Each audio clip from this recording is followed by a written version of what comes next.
और इसीलिए इन्होंने गायों को लावारिस छोड़ दिया था। देखा ना समाजवादी पार्टी के मुखिया क्या कहते हैं? कहते हैं गोबर से मुझे दुर्गंध आती है।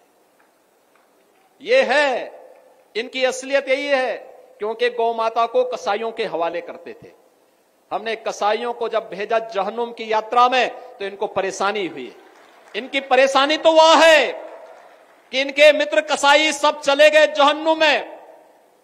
तो अब इन गोवंश को बचाने की चुनौती थी, तो आप ही की धरती के सपूत, आप ही के द्वारा चुने गए आंवला के विधायक ने 7,700 से अधिक निराश्रित गौ आश्रय स्थल खड़ा किए और आज वहां पर 14 लाख गोवंश की देखभाल स्वयं राज्य सरकार कर रही है और शेष हमने अन्नदाता किसानों को दिए हैं। आप भी पालिए, एक गोवंश पर 1,500 रुपया हम महीना आपको उपलब्ध करवाएंगे। अगर कोई किसान 4 गोवंश रखता है तो 4 गोवंश के लिए 6,000 रुपये महीना हम उनको देते हैं।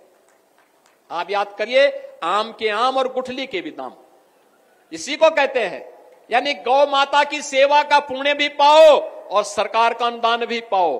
और इसीलिए आज के इस अवसर पर भारत के अंदर, भारत की परंपरा तो गौ और गंगा की परंपरा है।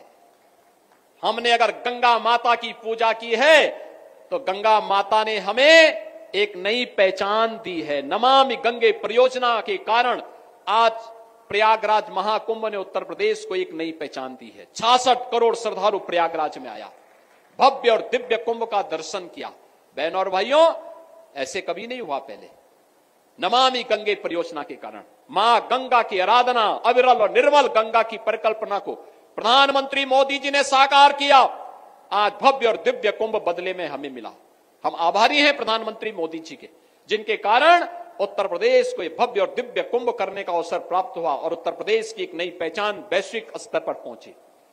तो मां गंगा की पूजा का जो पुण्य प्राप्त हुआ, वही मां गौ माता की पूजा करने से प्राप्त होगा। तो इस समाजवादी पार्टी के लोग जो गौ कसी करवाते थे, गौ तस्करों के साथ और कसाईयों के साथ जिनके संबंध थे, वे गौ माता की सेवा क्या करना चाहे? तो उनके गौ माता के गोबर में तो दुर्गंध ही नजर आएगी। उन्हें अपने कृत्यों में दुर्गंध नजर नहीं आती है, उन्हें गौ माता की सेवा में दुर्गंध नजर आती थी। और इसीलिए उनके अध्यक्ष के मुंह से निकल ही गया अंततः।